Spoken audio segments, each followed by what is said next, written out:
What if I told you that a man who once rubbed shoulders with Leonardo DiCaprio, partied with Paris Hilton, and financed the Wolf of Wall Street, is also one of the most wanted financial criminals in the world?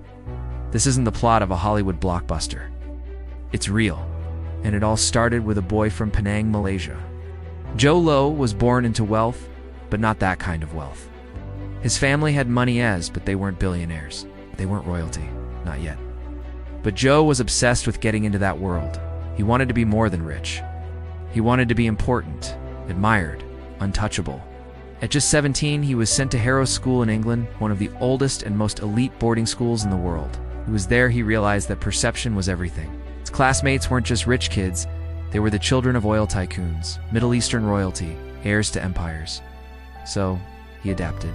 I borrowed yachts and claimed they were his. He replaced family photos with his own before inviting his rich schoolmates aboard. He became an illusion, a living, breathing fantasy of wealth. He didn't just fake it, he perfected it. Later, at the prestigious Wharton School of Business in the US, Jho continued this performance, leased a Lexus but told people he bought it, published financial articles in the student paper except they were just copied from real analysts. Nobody questioned it. They saw a confident Malaysian prince with financial brilliance and global connections. And that was exactly how he wanted to be seen. But Jho wasn't just pretending. He was building something massive. He made a network of young billionaires, trust fund heirs, and political families. Among them, Risa Aziz, the stepson of Malaysia's Deputy Prime Minister Najib Razak. That friendship would change everything.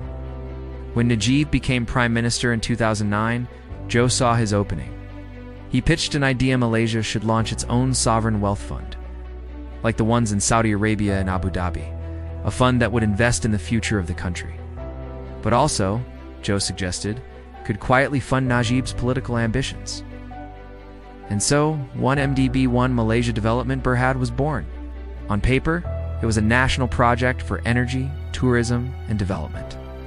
In reality, it was the beginning of one of the biggest financial heists in modern history. Jho had no official title at 1MDB, but he had complete control. The first move, joint venture with Petrosaudi. Jho pitched it as a billion-dollar partnership with a major oil company. Malaysia's money was transferred overseas, and most of its $700 million disappeared. It went into a company called Good Star Limited. The Saudis didn't own it, Jho did. And just like that, Jho Low had hundreds of millions of dollars in cash. Not stocks, not assets, liquid money. The kind you can spend on anything. And he did. Bought mansions in Beverly Hills in New York. Yachts, art, jewelry. He once spent $85 million in 8 months in parties. Private jets, gambling, and hiring celebrities to hang out with him. He gave Kim Kardashian a Ferrari. He partied with DiCaprio, Britney Spears, and Miranda Kerr. He even threw a birthday party where Britney popped out of a cake and sang him happy birthday. That night alone, tens of millions. And then with his Hollywood contacts growing, he decided to make movies. His company, Red Granite Pictures, helped finance The Wolf of Wall Street, a movie about a fraudster who got rich by scamming people. The irony was paid for with stolen money from Malaysia. DiCaprio thanked Jho in his Golden Globe speech. Jordan Belfort, the real Wolf of Wall Street, later said he knew something was off.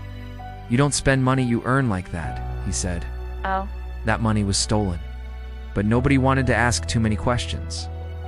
Back in Malaysia, 1MDB kept raising more money thanks to big-name partners like Goldman Sachs. Billions more were raised through bonds, most of which was funneled into offshore accounts controlled by Jho. Some of it was used to bribe officials and fund Najib's political campaigns, but most went straight into Jho's empire of excess. He was laundering money through fake companies, trust accounts, and offshore layers so deep they'd take years to untangle. At one point, he even created a company called BlackRock Commodities Global Limited, just close enough to the real BlackRock to avoid suspicion. But the house of cards couldn't stand forever. In 2015, a whistleblower leaked emails that exposed the fraud. International authorities began investigating. US Department of Justice, the FBI, Swiss banks, they all got involved. Protests erupted in Malaysia. Citizens demanded Najib resign. But he refused. He still had power. And he still had Jho's money funding his image. By 2018, the public had had enough. Najib's party lost power for the first time in 60 years. Just days later, police raided his homes and found hundreds of millions in cash, jewelry, and luxury goods. Najib was arrested, charged, and sentenced to 12 years in prison. But Jho, he vanished.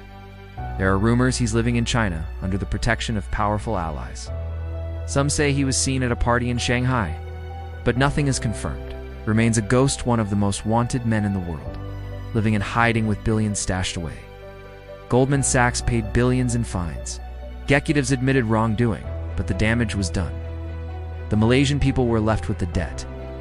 1MDB was supposed to be a fund for schools, hospitals, development, but instead it became the personal ATM of a man desperate to be someone. What's most tragic? Even with all that money, all that fame, Jho Low never seemed truly happy.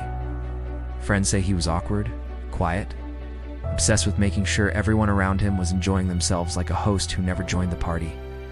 In the end, Jho Low got everything he ever wanted: power, respect, luxury, but it was all a mirage. When the fantasy faded, he was left alone.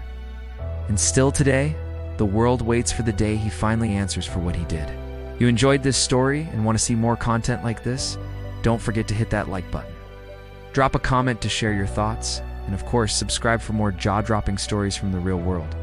More unbelievable true crime, scandals, financial mysteries are on the way. So turn on notifications so you don't miss a thing. See you in the next one.